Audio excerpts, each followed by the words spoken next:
Have you ever done an appeal in front of many people? Join me for today's story. I'm Darlene, and this is E4J Mission Stories.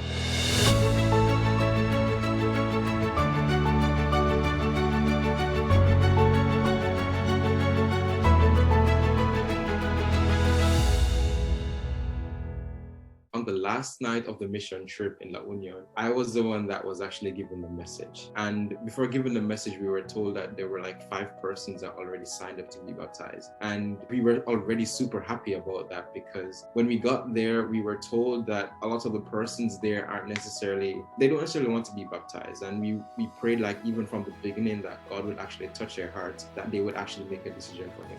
Doing an appeal in front of many people means appealing in a serious, urgent, or heartfelt request. Oshando, he decided to prolong the appeal in order for the people to make a decision. After I was finished with the sermon and it was time to make the appeal, and started making the appeal, and pretty much nobody stood up. Like, apart from the persons that were already signed up to be baptized, there was like nobody else. And already I was like wondering, okay, should I continue? And I was like just mumbling a prayer in my heart. I was like, God, okay, please touch the heart of these people. But upon doing the appeal, it seems like no one stood up and took a decision for Christ. 5 minutes later, still the same. 10 minutes had passed, still the same, and no one stood up.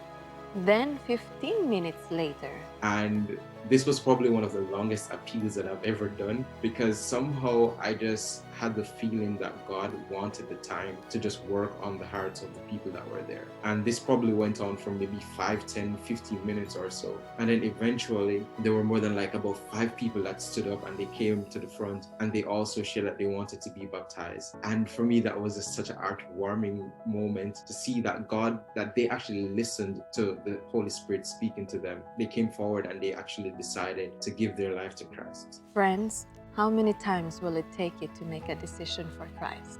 Will it be weeks, months, years, or just even 15 minutes? Dedicate your life, surrender it all to Him, and spend time in God's mission.